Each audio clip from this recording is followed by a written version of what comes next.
Hello, dear friends. Good morning. Can you listen me? I hope. Okay, let us start today's our class.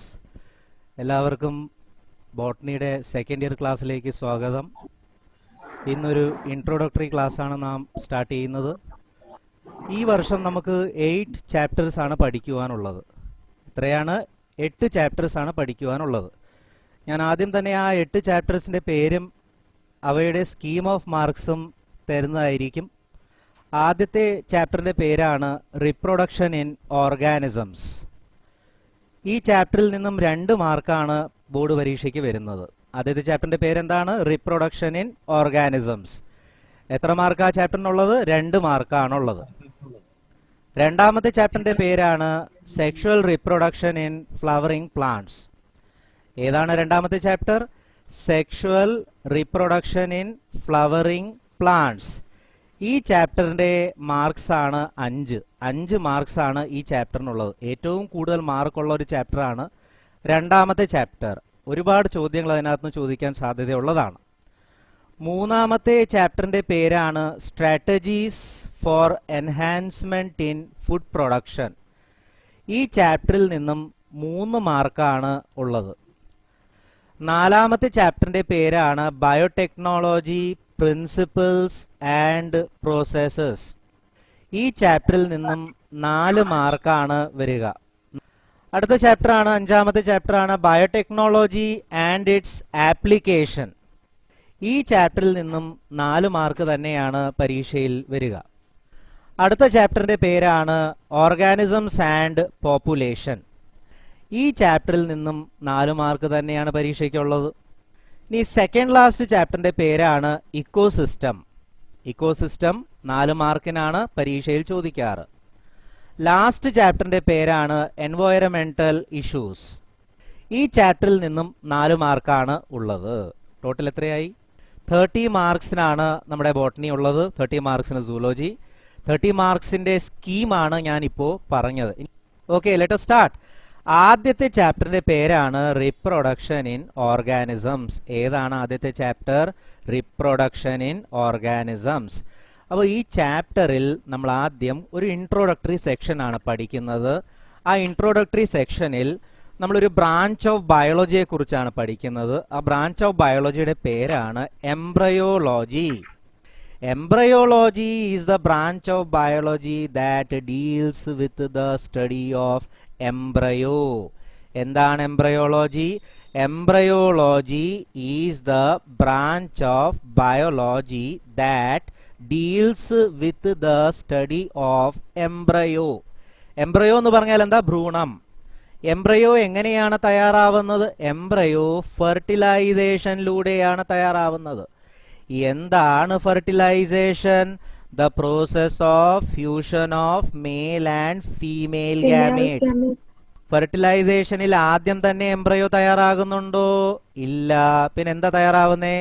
ഫെർട്ടിലൈസേഷനിൽ ആദ്യം തയ്യാറാകുന്നത് single celled structure ആണ്. എന്താണ് അതിന്റെ പേര്? നിങ്ങൾക്കറിയാമോ അതിന്റെ പേര് എന്താന്ന്? സൈഗോട്ട് എന്നാണ് അതിന്റെ പേര്. എന്താണോ അതിന്റെ പേര്? സൈഗോട്ട്. അപ്പോൾ ഫെർട്ടിലൈസേഷൻ പ്രോസസ്സിലൂടെ സൈഗോട്ട് തയ്യാറാവുന്നു. ഈ സൈഗോട്ട് സെൽ ഡിവിഷനിലൂടെ എംബ്രയോ ആയി മാറും. ഈ എംബ്രയോയെ കുറിച്ചുള്ള പഠനമാണ് എംബ്രയോളജി. മനസ്സിലായോ ഡെഫിനിഷൻ? ഞാൻ ഒന്നുകൂടി ആവർത്തിക്കാം. എംബ്രയോളജിയാണ് നമ്മുടെ ആദ്യത്തെ ഡെഫിനിഷൻ.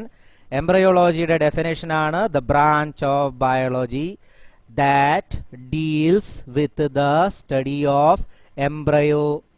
എങ്ങനെയാണ് എംബ്രയോ തയ്യാറായത്? ഫെർട്ടിലൈസേഷൻ പ്രോസസ്സിലൂടെയാണ് തയ്യാറായത്.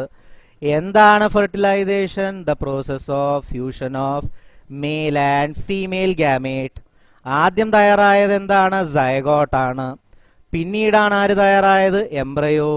ഇനി അതിനുശേഷം ആര് തയ്യാറാവും? ഫീറ്റസ്. അത് സൂലോജിയിൽ വിശദമായിട്ട് നമുക്കൊന്ന് നോക്കാം ഫീറ്റസിനെ കുറിച്ച്. ഇപ്പൊ എംബ്രയോയെ കുറിച്ചാണ് പറഞ്ഞത്, എംബ്രയോളജിയെ കുറിച്ചാണ് പറഞ്ഞത്. അപ്പൊ നമുക്കറിയണ്ടേ എംബ്രയോളജിയുടെ ഫാദർ ആരാണ് എന്ന്? എംബ്രയോളജിയുടെ ഫാദറിന്റെ പേരാണ് Caspar Friedrich Wolff. Caspar Friedrich Wolff ആണ് എംബ്രയോളജിയുടെ ഫാദർ. അദ്ദേഹത്തിന്റെ ചിത്രം നമുക്ക് കാണാൻ സാധിക്കുന്നു. ഇന്ത്യൻ എംബ്രയോളജിയുടെ ഫാദറിന്റെ പേരാണ് ഡോക്ടർ പഞ്ചാനനൻ മഹേശ്വരി. പഞ്ചാനനൻ മഹേശ്വരി ഇന്ത്യൻ എംബ്രയോളജിയുടെ ഫാദറായിട്ട് അറിയപ്പെടുന്നതിന് കാരണം എന്താണ്? ഇദ്ദേഹം ബോട്ടണിയിൽ ഒരുപാട് സംഭാവനകൾ ഇന്ത്യക്ക് തന്നിട്ടുണ്ട്. നമ്മുടെ ഈ NCERT അല്ലെങ്കിൽ SCERT ടെക്സ്റ്റ് ബുക്കിലെ ബയോളജിയുടെ ആ ടെക്സ്റ്റ് ബുക്കിൽ ബോട്ടണിയുടെ മിക്ക ചാപ്റ്റേഴ്സും അതിന്റെ കണ്ടന്റും ഒക്കെ തന്നിരിക്കുന്നത് ഡോക്ടർ പഞ്ചാനനൻ മഹേശ്വരിയാണ്. അത്രയേറെ പ്രഗത്ഭനായ ഒരു മനുഷ്യനായിരുന്നു അദ്ദേഹം. പഞ്ചാനൻ മഹേശ്വരി എംബ്രയോളജിയിലാണ് കൂടുതൽ ഫോക്കസ് ചെയ്തത്. ആയതിനാൽ റിപ്രൊഡക്ഷനുമായിട്ട് ബന്ധപ്പെട്ടിട്ടുള്ള കാര്യങ്ങളെല്ലാം നമുക്ക് പറഞ്ഞു തന്നിരിക്കുന്നത് ഈ ഡോക്ടർ പഞ്ചാനനൻ മഹേശ്വരിയാണ്.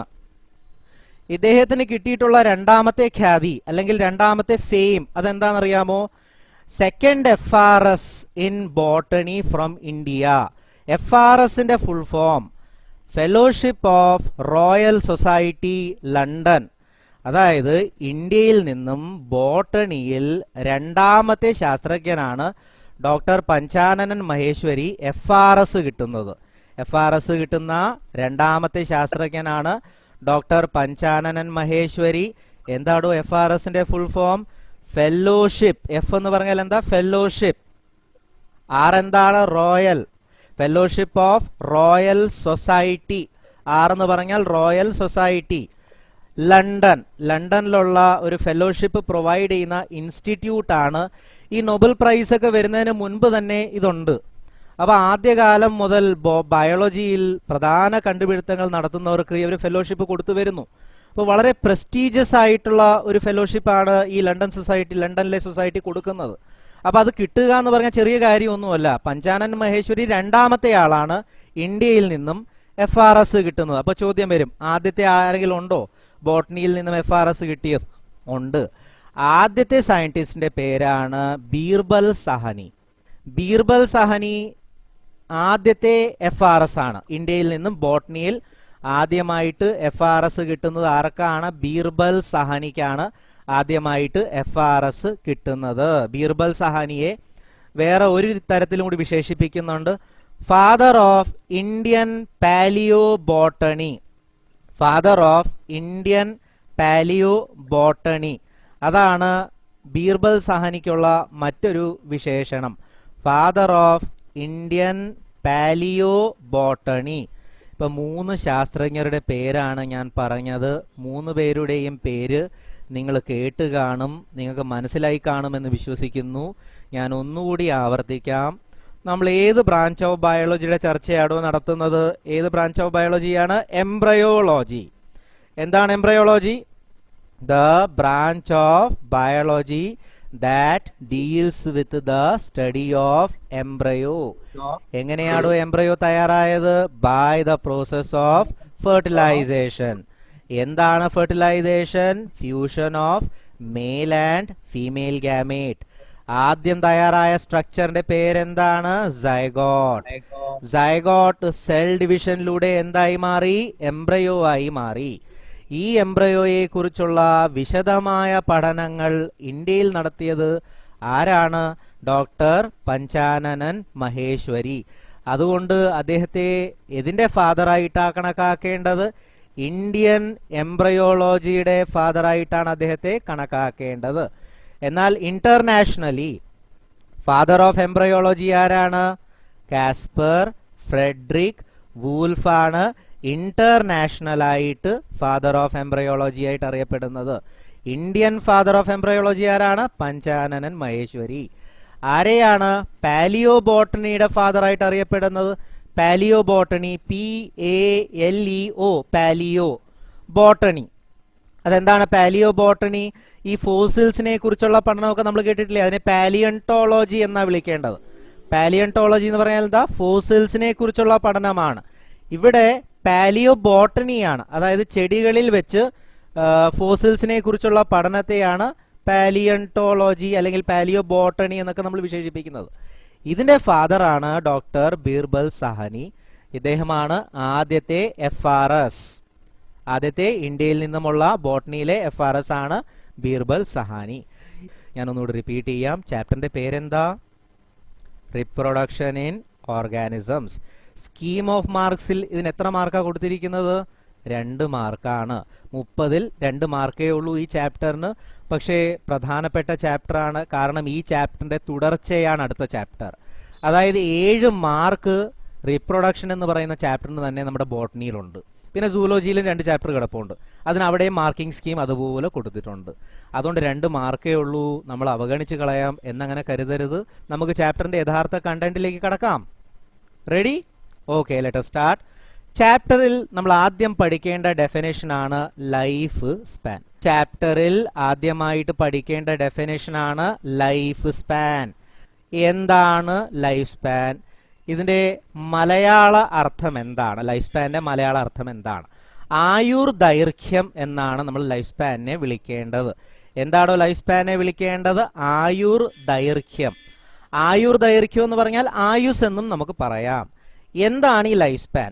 ഒരു ഓർഗാനിസം ജനിച്ചു കഴിഞ്ഞാൽ അത് സ്വാഭാവികമായി മരിക്കുന്നത് എന്നാണ് ഈ ദൈർഘ്യത്തെ, അതായത് ജനനം മുതൽ മരണം വരെയുള്ള കാലയളവിനെ from birth to natural death. എന്താണ് life span? The time period from birth to natural death of an organism is known as life span. Life സ്പാന്റെ ഡെഫിനേഷൻ എഴുതിയെടുത്തോ എല്ലാവരും? എന്താണ് ലൈഫ് സ്പാന്റെ സ്പെല്ലിംഗ്? LIFESPAN, life span. എന്താണ് അതിന്റെ definition? The time period from birth to natural death of an organism is called as life span. ഇതിനെയാണ് life span എന്ന് വിളിക്കേണ്ടത്. എന്താണോ മലയാളത്തിൽ ഇതിനെ വിളിക്കേണ്ടത്? ആയുർ ദൈർഘ്യം എന്നാണ് വിളിക്കേണ്ടത്. ആയുസ് എന്ന് നമുക്ക് പറയാം. ഇനി നോക്കിയേ, ഞാനിവിടെ സ്പെസിഫിക് ആയിട്ട് പറഞ്ഞ ഒരു ടേം നോക്കണം, നാച്ചുറൽ ഡെത്ത്. എന്താണോ നാച്ചുറൽ ഡെത്ത് എന്ന് പറഞ്ഞാൽ? സ്വാഭാവികമായിട്ടുള്ള മരണം. എന്താണോ നാച്ചുറൽ ഡെത്ത്? സ്വാഭാവികമായിട്ടുള്ള മരണം. അപ്പൊ അസ്വാഭാവികമായിട്ടുള്ള മരണമുണ്ട്. ഇപ്പൊ നോക്കിയ ഒരു മനുഷ്യൻ ആക്സിഡന്റിൽ മരിക്കുന്നു, അത് നാച്ചുറൽ ഡെത്ത് ആണോ? അല്ല, ആക്സിഡന്റൽ ഡെത്ത് ആണ്. അല്ലെങ്കിൽ ഒരാൾ ആത്മഹത്യ ചെയ്യുന്നു, ഇത് നാച്ചുറൽ ഡെത്ത് ആണോ? അല്ല, അതും ആക്സിഡന്റൽ ഡെത്ത് ആണ്. അപ്പൊ ആക്സിഡന്റൽ ഡെത്തിൽ സംഭവിക്കുന്ന ആ ടൈം പീരീഡിനെ അല്ല നമ്മളിവിടെ കണക്കാക്കേണ്ടത്. അതുകൊണ്ട് തന്നെ സ്പെസിഫൈ ചെയ്യണം the time period from birth to the natural death of an organism. എന്താണ് ഇതിനെ വിളിക്കേണ്ടത്? Life span. ഇനി ലൈഫ് സ്പാനിൽ കുറേ അധികം ഉദാഹരണങ്ങളുണ്ട്. ഇതിൽ പറയാത്ത ഉദാഹരണങ്ങളുമുണ്ട്, അത് ഞാൻ സ്പെസിഫൈ ചെയ്യാം. ഇതിൽ 5 എണ്ണം ഏറ്റവും പ്രധാനപ്പെട്ടതാണ്. പല ബോർഡ് പരീക്ഷകളിലും മാച്ച് ദ ഫോളോയിങ് ആയിട്ട് ഇതിനെ ചോദിച്ചിട്ടുണ്ട്. 5 എണ്ണത്തെ റിപ്പീറ്റഡ് ആയിട്ട് ചോദിച്ചിട്ടുണ്ട്. ആ 5 എണ്ണം ഏതാന്ന് ഞാൻ സ്പെസിഫൈ ചെയ്യാം. അതിനു മുൻപ് നമ്മൾ ഓരോന്നിൻ്റെയും ലൈഫ് സ്പാൻ ഒന്ന് പഠിച്ചു വെക്കാം. ഈ ഓർഗാനിസംസ് എല്ലാം ടെക്സ്റ്റിൽ കൊടുത്തിട്ടുണ്ട്. ചിലയിടങ്ങളിൽ ബ്ലാങ്ക് ആണ്, ചിലയിടങ്ങളിൽ ഫിൽഡ് അപ്പ് ആണ്. ആ ഫിൽഡ് അപ്പ് ആയിട്ടുള്ള കാര്യങ്ങളെല്ലാം പരീക്ഷയിൽ ആവർത്തിച്ച് വരാറുള്ളതാണ്. നോക്കിയുടെ ആദ്യത്തെ ഓർഗാനിസം ഏതാണ്? ഒരു ചെടിയാണ്, റോസ്. റോസ് പ്ലാന്റിന്റെ ലൈഫ് സ്പാൻ എന്താ പറയുന്നത്? 5 to 7 years. റോസിന്റെ ലൈഫ് സ്പാൻ 5 മുതൽ 7 വർഷം വരെ ആകാം. എന്താണോ ഇതിനർത്ഥം? അതായത് നമ്മളൊരു റോസാ ചെടി നട്ടു കഴിഞ്ഞാൽ ചിലപ്പോൾ അത് 5 വർഷമായിരിക്കും ജീവിക്കുക. 5ാമത്തെ വർഷം നാച്ചുറൽ ഡെത്തിലേക്ക് പോകാം. അതല്ല എങ്കിൽ 6 വർഷമായിരിക്കും ജീവിക്കുക. 6ാമത്തെ വർഷം അത് നാച്ചുറൽ ഡെത്തിലേക്ക് പോകും, അല്ലെങ്കിൽ 7 വർഷമായിരിക്കും. അതായത് മാക്സിമം 7 വർഷം വരെ ഒരു റോസാപ്പൂവിന്റെ ചെടിക്ക് ജീവിക്കുവാൻ സാധിക്കുന്നു. പിന്നീട് അത് നാച്ചുറൽ ഡെത്തിലേക്ക് പോകുന്നു. അതായത് തനിയെ ഇലകൾ വാടി പഴുത്ത് കമ്പൊക്കെ ഉണങ്ങി തനിയെ മരിച്ചു പോകും. അതാണ് നാച്ചുറൽ ഡെത്ത്. അപ്പോൾ റോസിന്റെ 5 to 7 years. ഇനി റൈസ് പ്ലാന്റ്, അതായത് നെൽച്ചെടിയുടെ അല്ലെങ്കിൽ പാഡി. റൈസ് പ്ലാന്റ് എന്ന് പറഞ്ഞാൽ എന്താ? പാഡി അല്ലെങ്കിൽ നെൽച്ചെടി. ഇതിന്റെ ലൈഫ് സ്പാൻ 3 മുതൽ 7 മാസം വരെയാണ് കൊടുത്തിരിക്കുന്നത്. എല്ലാവരും ഒന്ന് ശ്രദ്ധിക്കണേ, ഇയേഴ്സ് സ്പെസിഫൈ ചെയ്യണം, മാസങ്ങൾ എഴുതിയേക്കുന്നത് സ്പെസിഫൈ ചെയ്യണം, ഡേയ്സ് ആണ് എഴുതിയിരിക്കുന്നതെങ്കിൽ അതും സ്പെസിഫൈ ചെയ്യണം. ഇവിടെ കൺഫ്യൂഷൻ വരരുത്. റൈസ് പ്ലാന്റ് അല്ലെങ്കിൽ പാഡിയുടെ എത്രയാണോ പറഞ്ഞേക്കുന്നത്? 3 മുതൽ 7 മാസങ്ങൾ വരെയാണ് അതിന്റെ ലൈഫ് സ്പാൻ. 3 മാസം ജീവിക്കുന്ന നെൽച്ചെടിയുമുണ്ട്, 4 മാസങ്ങളോളം ജീവിക്കുന്നതും ഉണ്ട്, 5 മാസവും ജീവിക്കുന്നതുണ്ട്, 7 മാസം വരെയും ജീവിക്കുന്നവയും ഉണ്ട്.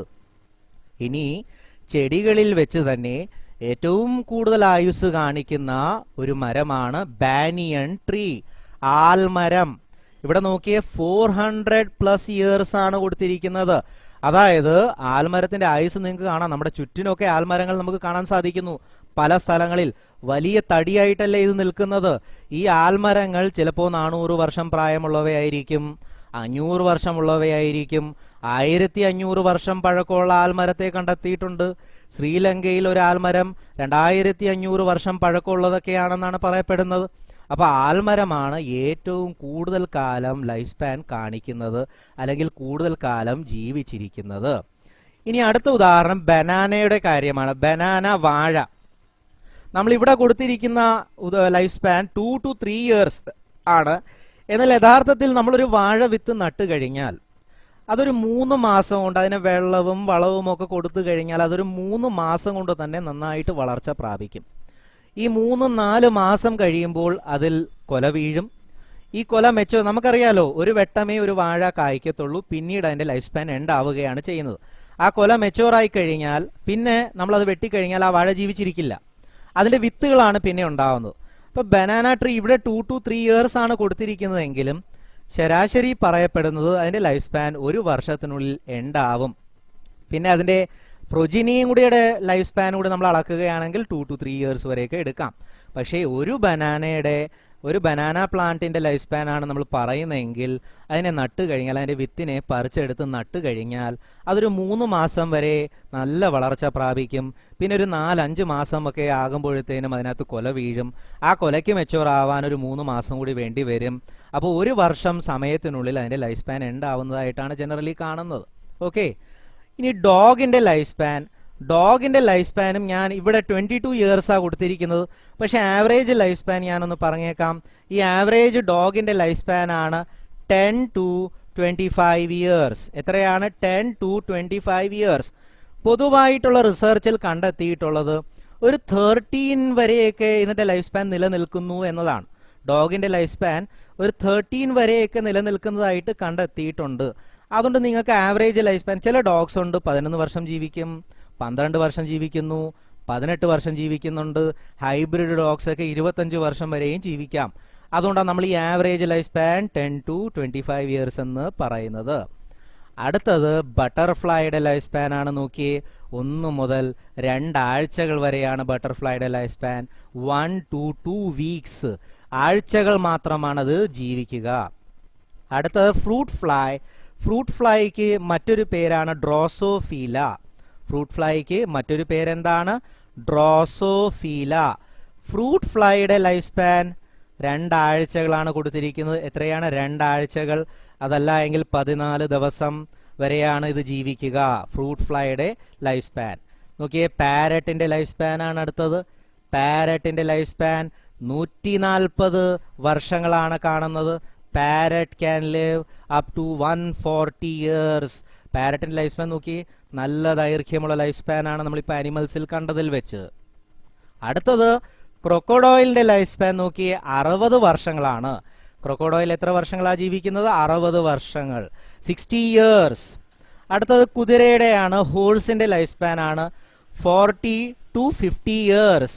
40 മുതൽ 50 വർഷങ്ങൾ വരെ ഒരു കുതിര ശരാശരി ലൈഫ് സ്പാൻ കാണിക്കുന്നുണ്ട്. അടുത്തത് ടോർട്ടോയിസിന്റെ ലൈഫ് സ്പാൻ നോക്കി, അതും നല്ല ദൈർഘ്യമുള്ള ലൈഫ് സ്പാൻ ആണ്. 100 to 150 ഇയേഴ്സ്. 100 മുതൽ 150 വർഷങ്ങൾ വരെ ഈ ടോർട്ടോയിസ് ജീവിക്കുന്നു. ചിലപ്പോൾ അത് 110 വർഷങ്ങളായിരിക്കാം, 120 ആയിരിക്കാം. എന്തായാലും 150 വരെ മാക്സിമം ആവറേജ് ലൈഫ് സ്പാൻ അത് കാണിക്കുന്നു. അടുത്തത് ക്രോയുടെ ലൈഫ് സ്പാൻ ആണ്. 15 വർഷങ്ങളാണ് ക്രോ ലൈഫ് സ്പാൻ ആയിട്ട് കാണിക്കുന്നത്. ക്രോ, കാക്ക. എത്രയാണ് ലൈഫ് സ്പാൻ? 15 വർഷങ്ങൾ. അടുത്തത് പശുവിന്റെ ലൈഫ് സ്പാൻ ആണ്. ഇവിടെയും എനിക്ക് പറയാനുള്ളത്, എല്ലാ പശുക്കളും 22 വർഷമൊന്നുമല്ല ലൈഫ് സ്പാൻ കാണിക്കുന്നത്. ലൈഫ് സ്പാൻ വേരിയേഷൻ അവിടെ ഉണ്ട്. അതുകൊണ്ട് നമുക്ക് ആവറേജ് ലൈഫ് സ്പാൻ എഴുതാം 20 മുതൽ 25 വർഷങ്ങൾ വരെ. എത്രയാണ്? 20 മുതൽ 25 വർഷങ്ങൾ വരെ. അപ്പൊ കൗവിന്റെ life span, average life span ആണ് ഞാൻ പറയുന്നത് 20 to 25 ഇയേഴ്സ്. അടുത്തത് നമ്മുടെ ഈ ടേബിളിൽ കൊടുത്തിരിക്കുന്ന അവസാനത്തെ ലൈഫ് സ്പാൻ ആണ് 50 to 70 years. ആരുടേതാ അത്? ആനയുടേത്, എലിഫന്റിൻ്റെത്. 50 to 70 years, 50 മുതൽ 70 വർഷങ്ങളാണ് ആനയുടെ ലൈഫ് സ്പാൻ. അപ്പോൾ നോക്കി, കുറേ ഓർഗാനിസംസിൻ്റെ ലൈഫ് സ്പാൻ ഇത് നമ്മുടെ സിലബസിൽ കൊടുത്തിരിക്കുന്നതാ. ഇതിലെ പ്രധാനപ്പെട്ട 5 എണ്ണമാണ് ഞാൻ പറയുന്നത്. ബാക്കിയൊന്നും പരീക്ഷയിൽ ചോദിച്ച് കണ്ടിട്ടില്ല, ഒരു ചോദിക്കാൻ സാധ്യതയുമില്ല. പക്ഷേ ഈ പറയാൻ പോകുന്ന 5 എണ്ണം മാർക്ക് ചെയ്ത് വെക്കുക, എഴുതി വെക്കുക, ഇപ്പോൾ തന്നെ ബൈ ഹേർട്ടും ചെയ്യുക. ഏതൊക്കെയാണ് ആ 5 എണ്ണം എന്ന് നോക്കിയേ. ആദ്യത്തേത് ബട്ടർഫ്ലൈ ആണ്. പഠിച്ചു വെക്കണേ. ബട്ടർഫ്ലൈയുടെ ലൈഫ് സ്പാൻ 1 to 2 weeks, 1 മുതൽ 2 ആഴ്ചകൾ. രണ്ടാമത് നമ്മൾ പഠിക്കേണ്ടത് പാരറ്റിന്റെ ലൈഫ് സ്പാൻ ആണ്. എത്രയാണ് പാരറ്റിന്റെ? 140 വർഷങ്ങൾ. രണ്ടാമത് പഠിക്കേണ്ടത് ഏതാ? Parrot, 140 years. മൂന്നാമത് പഠിക്കേണ്ടത് ക്രൊക്കോഡോയിലാണ്. എത്രയാണ് ക്രൊക്കോഡോയിലിന്റെ? 60 years. 60 years. നാലാമത് നമ്മൾ പഠിക്കേണ്ടത് ടോർട്ടോയിസ് ആണ്. ടോർട്ടോയിസിന്റെ എത്രയാ ലൈഫ് സ്പാൻ? 100 മുതൽ 150 വർഷങ്ങൾ. ടോർട്ടോയിസിന്റെ ലൈഫ് സ്പാൻ 100 മുതൽ 150 വർഷങ്ങൾ. അടുത്തത് ക്രോയുടെ ലൈഫ് സ്പാൻ. ക്രോയുടെ എത്രയാണ്? 15 വർഷങ്ങൾ. അപ്പോൾ ഏതൊക്കെയാ മക്കളെ പഠിക്കേണ്ടത്? ഒന്നാമത്തേത് ഏതാ? ബട്ടർഫ്ലൈ. രണ്ടാമത്തേത് ഏതാ? പാരറ്റ്. മൂന്നാമത്തേത് ഏതാണ്? ക്രൊക്കോഡോയിൽ. നാലാമത്തേത് ഏതാ? ടോർട്ടോയിസ്. അഞ്ചാമത്തേത് ഏതാ? ക്രോ, CROW, ക്രോ 15. ഈ life spans match the following ആയിട്ട് 3-4 വട്ടം ആവർത്തിച്ച് ചോദിച്ചിട്ടുണ്ട്. അതുകൊണ്ട് ഈ പറഞ്ഞ 5 എണ്ണം നന്നായിട്ടൊന്ന് പഠിച്ചു വെക്കണേ. ഇനി ഇവിടെ കൊടുക്കാത്ത ചില ലൈഫ് സ്പാൻ ഉണ്ട്, ഞാൻ അതൊന്ന് പറഞ്ഞേക്കാം. നിങ്ങൾക്ക് പറ്റുമെങ്കിൽ എഴുതി വെക്കുക. ഇത് എൻട്രൻസിലൊക്കെ ചോദിക്കാറുള്ളതാണ്. ഓക്കെ, ഇനി ഞാൻ പറയാൻ പോകുന്ന കൺസെപ്റ്റ് നമ്മുടെ സിലബസിലില്ല എങ്കിലും ലൈഫ് സ്പാൻ പറയുമ്പോൾ നമ്മളത് അറിഞ്ഞിരിക്കണം. അതുകൊണ്ടാണ് പറയുന്നത്. അത് ഏതൊക്കെയാണെന്ന് ജസ്റ്റ് ഒന്ന് പറയാം. ആദ്യത്തേത് മേ ഫ്ലൈ എന്ന് പറയും. എന്താണ് ആദ്യത്തേത്? May, MAY, may fly. ഈ മേ ഫ്ലൈ എന്ന് പറഞ്ഞാൽ എന്താ ഞാൻ അതിനെ സ്പെസിഫൈ ചെയ്യുന്നതെന്ന് അറിയാമോ? The shortest life span among organisms. അതായത് വളരെ കുറച്ച് ലൈഫ് സ്പാൻ കാണിക്കുന്ന ഒരു ഓർഗാനിസമാണ് ഈ മേ ഫ്ലൈ. അപ്പോൾ എത്രയാ ലൈഫ് സ്പാൻ കാണിക്കുന്നതെന്ന് അറിയണ്ടേ? 1 ദിവസം. മേ ഫ്ലൈ 1 ദിവസം മാത്രമാണ് ജീവിക്കുന്നത്. ഈ 1 ദിവസം അത് ജനിക്കുന്നു, അത് വളരുന്നു, അത് പ്രജനനം നടത്തും, അത് സ്വാഭാവികമായിട്ടുള്ള മരണത്തിലേക്ക് പോകും. മേ ഫ്ലൈയുടെ ലൈഫ് സ്പാൻ എത്രയാ? 24 hours എന്ന് നമുക്ക് പറയാം, അല്ലെങ്കിൽ 1 ദിവസം എന്ന് വേണമെങ്കിലും പറയാം. അപ്പോൾ 1 ദിവസം ജീവിക്കുന്ന ഓർഗാനിസം ഉണ്ടോ എന്ന് ചോദിച്ചാൽ ഉണ്ട്. ഏതാണത്? അത് മേ ഫ്ലൈ ആണ്. വളരെ കുറച്ച് ലൈഫ് സ്പാൻ കാണിക്കുന്ന ഒരു ഓർഗാനിസം ആണ്. ഇനി നോക്കി, ഏറ്റവും കൂടുതൽ ലൈഫ് സ്പാൻ കാണിക്കുന്ന ഒരു ഓർഗാനിസം ഉണ്ട്. നമ്മൾ ആ പഠിച്ച ചാർട്ടിൽ ഒന്ന് ലൊക്കേറ്റ് ചെയ്യാമോ? ഏറ്റവും കൂടുതൽ ലൈഫ് സ്പാൻ കാണിക്കുന്ന ഓർഗാനിസം ഏതാ? പറയാമോ ഒന്ന്? ഏറ്റവും കൂടുതൽ ലൈഫ് സ്പാൻ കാണിക്കുന്ന ഓർഗാനിസം ഏതാ നമ്മൾ പഠിച്ച ചാർട്ടിൽ വെച്ച്? ബാനിയൻ ട്രീ അല്ലേ? 400 അതിന് മുകളിൽ വർഷങ്ങൾ ജീവിക്കുന്ന ബാനിയൻ ട്രീ അല്ലേ ഏറ്റവും കൂടുതൽ ലൈഫ് സ്പാൻ ഇവിടെ കാണിക്കുന്നത്? എന്നാൽ ആനിമൽസിൽ വെച്ച് വേറൊരു ഓർഗാനിസം ഉണ്ട്. അതിന്റെ പേരാണ്, ശ്രദ്ധിച്ച് കേൾക്കുക, പേര് ocean. OCEAN, ocean. Ocean, OCEAN, ocean queen. QUEEN, ocean queen hog. Ocean queen hog. ഇതാണ് ആനിമൽസിൽ വെച്ച് ഏറ്റവും കൂടുതൽ ലൈഫ് സ്പാൻ കാണിക്കുന്നത്. എത്രയാണ്? 220 വർഷങ്ങൾ അത് ജീവിക്കുന്നു. 220 years. Okay, ocean queen hog എത്ര വർഷങ്ങളാണ് ജീവിക്കുന്നത്? 220 years. 220 വർഷങ്ങൾ വരെ ജീവിക്കുന്ന ഒരു ഓർഗാനിസമാണ് ഈ ഓഷ്യൻ ക്വീൻ ഹോഗ്. ഏറ്റവും കുറച്ചു കാലം ജീവിക്കുന്നത് ഏതാണോ? May fly. മേ ഫ്ലൈ എത്ര കാലമാണ് ജീവിക്കുന്നത്? 1 ദിവസം മാത്രം. ഇനി മറ്റു ഉദാഹരണങ്ങൾ ഞാൻ പറയാം. ഇത് ഷോർട്ടസ്റ്റും ലോങ്സ്റ്റുമാണ് ഞാൻ പറഞ്ഞത്. ഇനി കുറെ ഉദാഹരണങ്ങൾ ജനറൽ ആയിട്ടുണ്ട്. അവ ഏതൊക്കെയാണെന്ന് പറയാം. നിങ്ങൾക്കറിയാമോ മെയിൽ മോസ്കിറ്റോ എത്ര കാലമാണ് ജീവിക്കുന്നതെന്ന്? അതായത് ആൺ കൊതുക് എത്ര കാലമാണ് ജീവിക്കുന്നതെന്ന് അറിയാമോ? 1 ആഴ്ച, 1 week. 1 ആഴ്ച മാത്രമാണ് മെയിൽ മോസ്കിറ്റോയുടെ ആയുസ്. അപ്പോൾ ഫീമെയിൽ മോസ്കിറ്റോയ്ക്ക് ആയുസ് കുറവാണോ കൂടുതലാണോ? കൂടുതലാണ്. അത് 1 മാസം വരെയും ജീവിക്കാം. മെയിൽ മോസ്കിറ്റോ ഒരാഴ്ചയാണെങ്കിൽ ഫീമെയിൽ മോസ്കിറ്റോ ഒരു മാസം വരെയാണ് ജീവിക്കുന്നത്. നിങ്ങൾക്കറിയാമല്ലോ ബ്ലഡ് സക്കിങ് ചെയ്യുന്നത് ആരാണ്, മെയിലാണോ ഫീമെയിൽ ആണോ? ഫീമെയിൽ മോസ്കിറ്റോയാണ് ബ്ലഡ് സക്ക് ചെയ്യുന്നത്. എന്തിനു വേണ്ടിയിട്ടാണ്? ബ്രീഡിങ്ങിന് വേണ്ടിയിട്ടാണ്. അപ്പോൾ ഫീമെയിൽ മോസ്കിറ്റോയ്ക്ക് ആയുസ് കൂടുതലാണ്. ഇനി നമുക്കറിയാം മൂട്ട, അതിനെക്കുറിച്ച് കേട്ടില്ലേ? ബെഡ് ബഗ് എന്ന് പറയും ഇംഗ്ലീഷിൽ. Bed bug, BEDBUG. അതൊരു 6 മാസം വരെയാണ് ലൈഫ് സ്പാൻ കാണിക്കുന്നത്. ബെഡ് ബഗ്സ് 6 മാസം വരെയാണ് ലൈഫ് സ്പാൻ കാണിക്കുന്നത്. അതുപോലെ വേറൊരു ഓർഗാനിസം ഉണ്ട്, ആ ഓർഗാനിസത്തിന്റെ പേരാണ്, അത് ആർത്രോപോഡൻ ആണ്, drone ant. DRONE, drone, ANT, ഉറുമ്പുകളാണ്, ഡ്രോൺ ഉറുമ്പുകൾ, ഡ്രോൺ ആന്റ്. ഈ ഡ്രോൺ ആന്റ് എത്ര കാലമാണ് ജീവിക്കുന്നതെന്ന് അറിയാമോ? വെറും 3 ദിവസം. 3 ദിവസങ്ങൾ മാത്രം ജീവിക്കുന്ന ഒരു ആന്റ് ആണ്. ഏത് ആന്റ് ആണ്? Drone and. 3 ദിവസം മാത്രമാണ് ജീവിക്കുന്നത്. അപ്പോൾ ഉറുമ്പുകളിൽ ഏറ്റവും കൂടുതൽ ലൈഫ് സ്പാൻ കാണിക്കുന്ന ഉണ്ടോ? ഉണ്ട്. ഏതാണെന്നറിയോ? Queen ant. Queen ant, queen, QUEEN, queen ant. എത്ര വർഷമാണ് ജീവിക്കുന്നത് അറിയാവോ? 28 വർഷം. നോക്കിയേ, ഡ്രോൺ ആന്റ് വെറും 3 ദിവസമാണ് ജീവിക്കുന്നത്.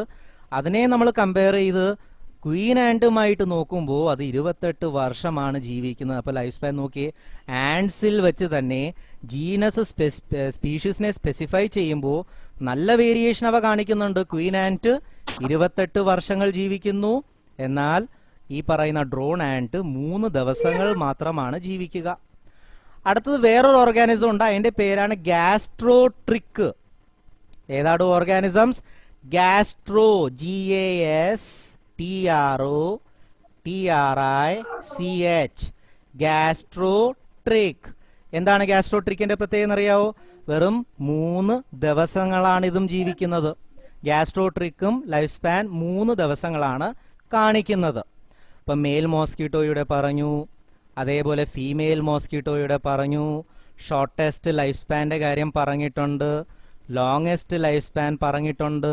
ഇനി നിങ്ങൾക്കറിയാമോ ഏറ്റവും വലിയ ഓർഗാനിസം ഏതാണോ ഭൂമിയിലെ ഏറ്റവും വലിയ ഓർഗാനിസം ഏതാണ്?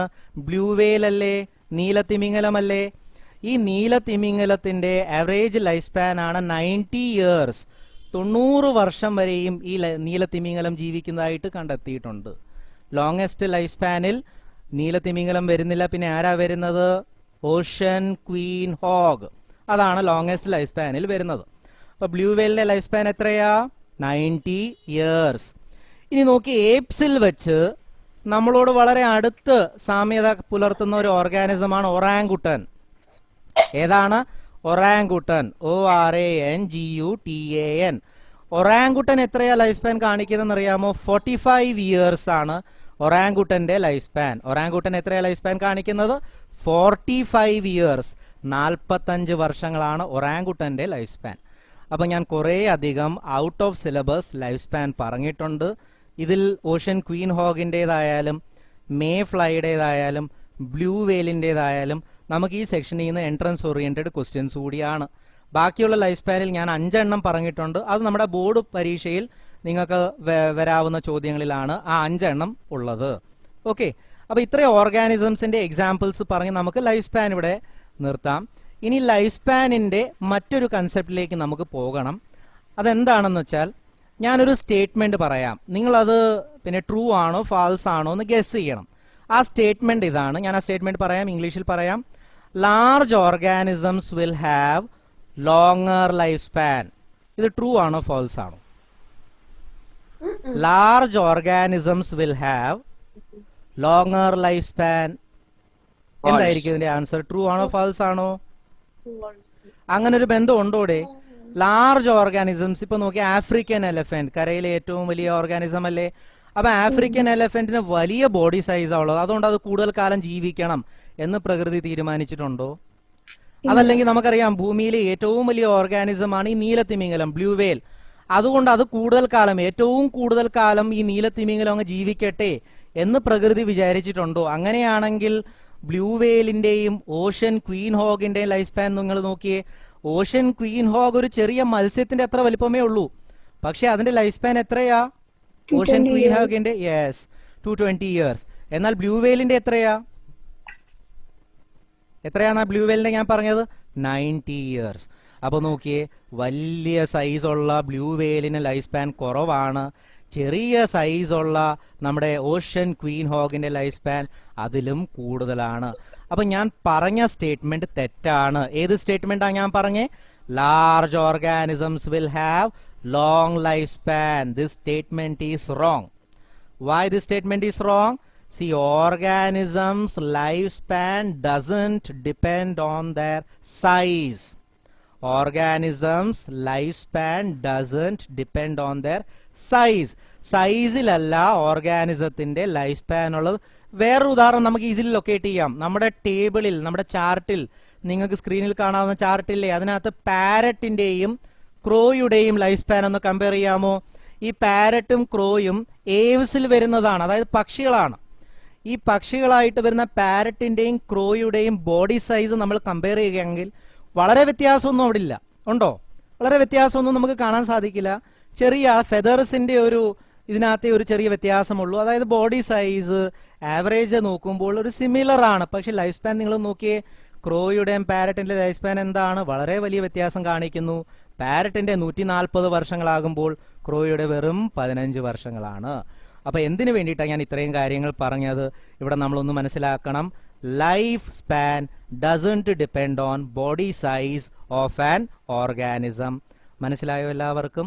Okay, let me repeat once again. What is life span? The time period from birth to the natural death of an organism is known as its life span. കുറെ ഉദാഹരണങ്ങൾ ഞാൻ പറഞ്ഞു.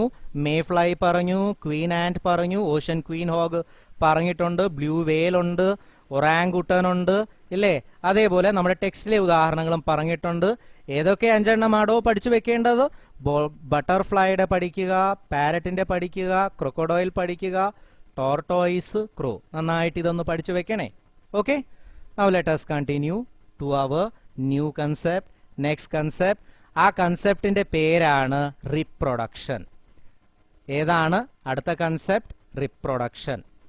ഈ റിപ്രൊഡക്ഷൻ എന്ന് പറഞ്ഞാൽ എന്താ നോക്കിയേ മക്കളെ. ആ റിപ്രൊഡക്ഷന്റെ ആ ടേമിൽ 2 വാക്കുകൾ നിങ്ങൾക്ക് കാണാം. Re, RE, re. പിന്നെന്താ? പ്രൊഡക്ഷൻ. എന്താണോ ഇതിന്റെ മലയാള അർത്ഥം? പ്രജനനം.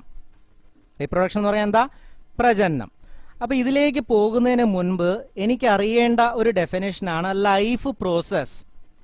എന്താണ് life process? The process is essential for maintaining life. എന്താണ് അതിനെ വിളിക്കേണ്ടത്? Life process. എന്താണോ life process? The process is essential for maintaining life. The process is essential for maintaining life. അതിനെ എന്താ വിളിക്കേണ്ടത്? ലൈഫ് പ്രോസസ് എന്ന് വിളിക്കണം. എന്തിനു വേണ്ടിയിട്ട്? ഇത് ഇവിടെ ഇല്ല കേട്ടോ, നമ്മുടെ നോട്ട്സിൽ ലൈഫ് പ്രോസസിന്റെ ഡെഫിനേഷൻ ഇല്ല. പക്ഷെ നമ്മളത് പറയുന്നത് എന്തിനു വേണ്ടിയിട്ടാ? കാരണം അത് മനസ്സിലായെങ്കിലേ നമുക്ക് ഈ സിസ്റ്റം മനസ്സിലാക്കാൻ സാധിക്കുകയുള്ളൂ. എന്താണോ life process? The process is essential for maintaining life. എന്താണ് നിങ്ങൾ ഇതിൽ നിന്ന് മനസ്സിലാക്കിയത്? ഒരു ഓർഗാനിസമിൽ അതിന്റെ ജീവനെ നിലനിർത്തുന്നതിന് വേണ്ടിയിട്ട് ഏതൊക്കെ പ്രക്രിയകളാണുള്ളത്? ആ പ്രക്രിയകളെയാണ് നാം എന്തെന്ന് വിളിക്കേണ്ടത്? ലൈഫ് പ്രോസസ് എന്ന് വിളിക്കേണ്ടത്. അതായത് ഒരു ഓർഗാനിസമിന് അതിന്റെ ജീവനെ നിലനിർത്തുന്നതിന് വേണ്ടിയിട്ട് ഏതൊക്കെ പ്രക്രിയകളാണ് അതിനെ സഹായിക്കുന്നത്? അതിനെ നമ്മൾ ലൈഫ് പ്രോസസ് എന്നാണ് വിശേഷിപ്പിക്കുന്നത്. ഈ ലൈഫ് പ്രോസസ്സിൽ വരുന്നതാണോ റിപ്രൊഡക്ഷൻ? അതാണ് എൻ്റെ അടുത്ത ക്വസ്റ്റ്യൻ. ഞാൻ പറയുക ഒരു സ്റ്റേറ്റ്മെന്റ്, നിങ്ങൾ പറയുക അത് ട്രൂ ആണോ ഫോൾസ് ആണോ. എന്താണ് സ്റ്റേറ്റ്മെന്റ്? നോക്കിയേ. Reproduction comes under life process. Is it right or wrong? Reproduction comes under life process. Is it right or wrong? ശരിയാണോ തെറ്റാണോ? ഈ റിപ്രൊഡക്ഷൻ ലൈഫ് പ്രോസസ്സിൽ വരുന്നുണ്ടോ? അതായത് റിപ്രൊഡക്ഷൻ ഒരു ജീവിക്ക് ജീവിക്കുവാൻ അനിവാര്യമാണോ? റിപ്രൊഡക്റ്റീവ് സിസ്റ്റം ഫെയിൽഡ് ആണെങ്കിൽ, ഒരു ഓർഗാനിസമിൽ റിപ്രൊഡക്റ്റീവ് സിസ്റ്റം ഇല്ല എന്ന് വെക്കുക, ആ ഓർഗാനിസം മരിച്ചു പോകുന്നുണ്ടോ? ഉണ്ടോ? ഇല്ലല്ലോ. അതായത് റിപ്രൊഡക്ഷൻ ലൈഫ് പ്രോസസ്സിൽ വരുന്നതല്ല. അപ്പൊ ലൈഫ് പ്രോസസ്സിൽ വരുന്ന ഏതൊക്കെയാടോ? നമ്മുടെ ജീവനെ നിലനിർത്തുന്ന സിസ്റ്റംസ് ഏതൊക്കെയാ ഒന്ന് പറയാമോ? Respiratory system, circulatory system, excretory system, hormonal system, അതായത് നമ്മുടെ ജീവനെ നിലനിർത്തുന്ന സിസ്റ്റംസ് 10-12 ഉണ്ട്. അത് നമ്മുടെ ബോഡിയിൽ ഒരേ സമയം പ്രവർത്തിച്ചുകൊണ്ടിരിക്കുകയാണ്. നമ്മുടെ ജീവനെ നിലനിർത്താൻ സഹായിക്കുന്നത് അവരാണ്. ഏതൊക്കെയാ?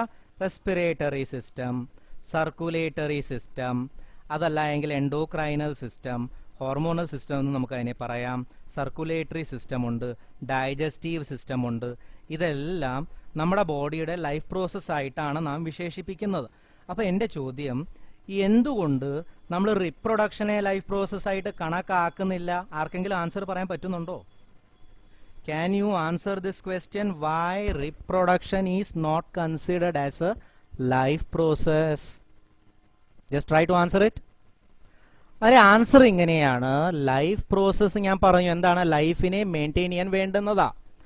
But reproduction is not essential for maintaining life. എന്താണ്? Reproduction is not essential for maintaining life. അപ്പൊ പിന്നെ എന്തിനാ ഇതുള്ളത്? പ്രകൃതി എന്തിനു വേണ്ടിയിട്ടാണ് ഈ സിസ്റ്റം ഒരുക്കിയിരിക്കുന്നത്? എന്തിനു വേണ്ടിയിട്ടാണ് ഈ സിസ്റ്റം നമുക്ക് തന്നിരിക്കുന്നത്? വേണ്ടാത്തതല്ലേ എടോ? ജീവനെ നിലനിർത്തുവാൻ വേണ്ടാത്ത ഒരു സിസ്റ്റം എന്തിനു വേണ്ടിയിട്ടാണ് ഓരോ ഓർഗാനിസമിനും പ്രകൃതി കൊടുത്തിരിക്കുന്നത്? അതിന്റെ കാരണം എന്തായിരിക്കും? Can you guess that answer? അതിന്റെ ആൻസർ ആണ് for maintaining generation, for maintaining continuity of the species. എന്തിനു വേണ്ടിയിട്ടാ? For maintaining continuity of the species, for maintaining generation. അപ്പൊ നോക്കിയ തലമുറകളെ നിലനിർത്തുന്നതിന് വേണ്ടിയിട്ട് ഈ സിസ്റ്റം അനിവാര്യമാണ്. ഒന്ന് ആലോചിച്ച് നോക്കുക. റിപ്രൊഡക്റ്റീവ് സിസ്റ്റം ഫെയിൽ ആയാൽ, അല്ലെങ്കിൽ റിപ്രൊഡക്റ്റീവ് സിസ്റ്റം നോക്കിയേ, എൻടയർ ജീനസിന്റെ എൻടയർ സ്പീഷീസിന്റെയും ഇപ്പൊ നിലവിൽ ഭൂമിയിലുള്ള ഏതെങ്കിലും ഓർഗാനിസംസിന്റെ എൻടയർ ജീനസ്, എൻടയർ സ്പീഷീസ്, അവയുടെ റിപ്രൊഡക്റ്റീവ് സിസ്റ്റം ഫെയിലായി എന്ന് നിങ്ങളൊന്ന് സങ്കല്പിച്ച് നോക്കുക. എങ്കിൽ ആ ഓർഗാനിസത്തിന്റെ തലമുറ ഇവിടെ നിലനിൽക്കുവോ? ഇല്ല. ആ ഓർഗാനിസംസ് എന്തായി പോവും? എക്സ്റ്റിങ്ക്റ്റ് ആയി പോവും. എന്താണ് എക്സ്റ്റിങ്ക്റ്റ് എന്ന് പറഞ്ഞാൽ? അവയുടെ വംശം നശിച്ചു പോകും, വംശനാശത്തിലേക്ക് അവ പോകും. പല ഓർഗാനിസംസും വംശനാശ ഭീഷണിയുടെ വക്കിലാണ്, അല്ലെങ്കിൽ അവയുടെ വംശം നശിച്ചു പോകുന്നതിന് കാരണമായിട്ട് കണ്ടെത്തിയിട്ടുള്ള ഒരു കാരണമാണ് റിപ്രൊഡക്റ്റീവ് സിസ്റ്റത്തിന്റെ ഫെയിലിയർ. അപ്പൊ റിപ്രൊഡക്റ്റീവ് സിസ്റ്റം ഓർഗാനിസത്തിന്റെ ലൈഫിനെ മെയിൻറ്റെയിൻ ചെയ്യാൻ വേണോ വേണ്ടായോ? വേണോ? വേണ്ട. പിന്നെ എന്തിനു വേണം? For continuity of the species. എന്തിനാണ് വേണ്ടത്? For continuity of the species, for maintaining generation after generation. Okay, ഇതാണ് റിപ്രൊഡക്ഷന്റെ എസെൻഷ്യാലിറ്റി. നമുക്ക് ഡെഫിനേഷനോട് ഒന്ന് പറഞ്ഞേക്കാം. റിപ്രൊഡക്ഷന്റെ definition: the biological process of reproduction is the biological process of producing. Reproduction is the biological process of producing new organisms